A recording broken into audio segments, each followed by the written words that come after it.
You are listening to Leading the Factory Forward with your host, Lynn Friest. We share interviews with manufacturing experts and strategies for embracing the digital future, recruiting a new workforce, finding new business. Lynn is an advanced manufacturing strategist and leadership consultant who is on a mission to show manufacturing leaders how to improve their current operations while preparing for a digital future. And here's your host, Lynn Friest. Hello, and welcome to this episode of Leading the Factory Forward. Today's episode is number 52, and I'll be talking about a book called Managing the Unexpected. As always, our goal is to help you create a compelling future for yourself, your teams, and your organization.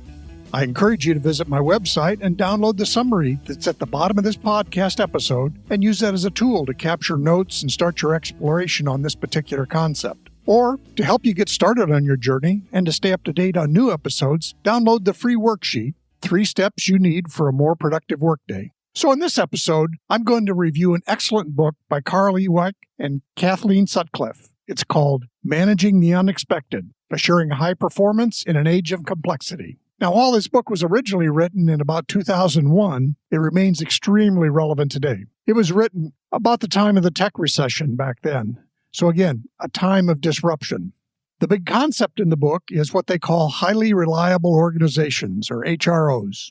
So please join me in exploring some of the ideas and think about how you can lead your organization during these uncertain times and create your future. So why is this whole book and this idea important? You know, the pandemic is kind of a black swan event. It doesn't happen each and every year, but it's a major disruptor. And again, technology continues to advance even though the pandemic is here, and in some ways it's accelerating some of the technology. And as I recently heard somebody say, we have to always remember that things will never change this slowly again. Things will only change more quickly. Another thing to get into that is, in business, we're focused on processes. And we have to remember the fact that processes are always a simplification.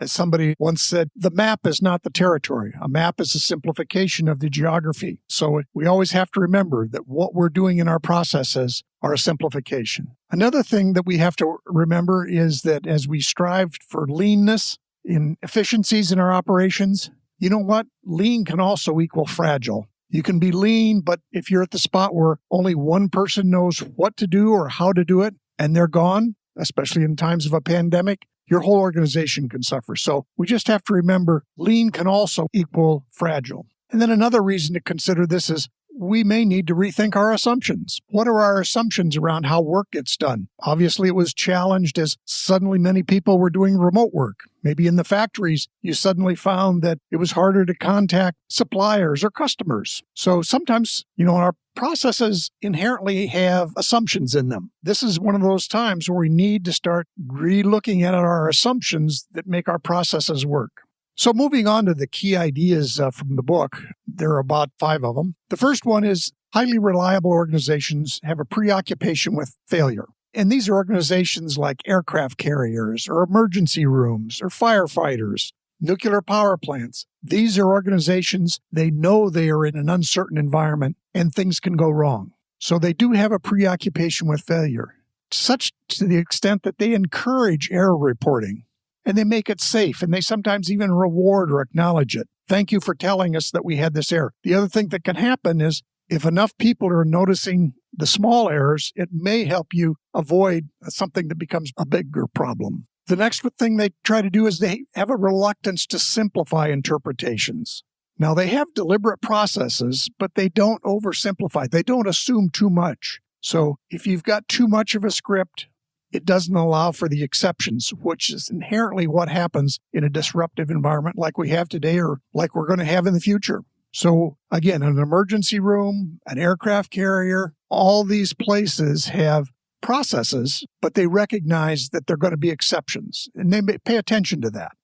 And then following from that, they have a sensitivity to operations. They're not just blindly following the process, but they're paying attention to what's really going on. And they're paying attention to what you might call weak signals. What are the things that are happening out there that are different than what we'd expect, given our experience or our process? They also have a way of trying to figure out what's signal and what's noise.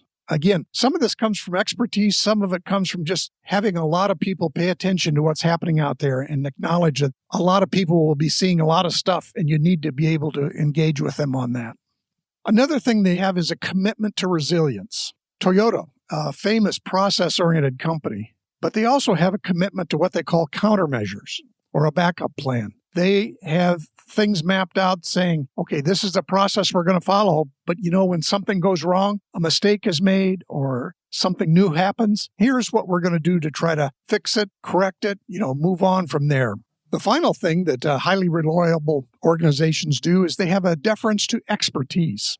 And by that, I mean it's who knows what, not who's in what position or has what title. I was just reading an article today about contract nurses who had been working in New York during the pandemic and now were employed in, say, Texas or Florida. Well, they're bringing with them a lot of expertise. Now, do they have the same expertise a doctor has? No. But on the other hand, they've had on-the-ground experience working with people in the pandemic in New York, and now they can help inform their organizations in Texas or Florida or wherever it may be. Oh, you know what? When I saw this seemed to work. This is the kind of stuff where you need to be able to listen to the people who are on the front lines and be sure that you're asking them and encouraging them to pay attention and provide feedback, looking for those patterns of exceptions. Just to spend a few minutes talking about, the interesting examples that they have in the book and why they make this relevant. So, for example, aircraft carriers. They work in a very uncertain environment on the open seas. They're doing complex things like launching airplanes. And yet their staff often has months of experience as opposed to many, many years of experience. Sailors, some are there for long periods of time, but some are relatively new. So aircraft carriers have a lot of procedures, but again, they recognize they're working in a very uncertain environment. One of the stories in the book was a sailor reported he'd lost one of his tools on the flight deck. They shut down the entire flight deck until they could find that tool. Now, did they have to do that? No. But on the other hand, depending on where that tool was, it could have caused a catastrophic failure while launching or recovering an aircraft. Then they talk about emergency rooms. Again, an emergency room inherently does not know who or how or what's going to show up. But they have procedures in place so that they know in general, here's the things that might happen and here's how we'll respond when they do happen. They also have some clear lines of communication. So in the swirl of all the hubbub in an emergency room, people know who to talk to, when to talk to them, and, maybe what step to take next. And with emergency rooms, firefighters were a similar case. Again, firefighters have drilled and have processes and procedures to do their work, but they don't know what's going to happen in the next fire. They don't know anything about where the building is, what it contains, but they do have things that'll help them recover from things that happen in that environment. And finally, they mentioned nuclear power plants, and there it has a lot to do with simply the complexity of everything. And the fact in these complex systems, while they may have all kinds of sensors, sensors go wrong. So people have to understand that they have to keep talking back and forth because they need to understand that somebody may be reporting something's okay on a sensor, but the sensor's bad.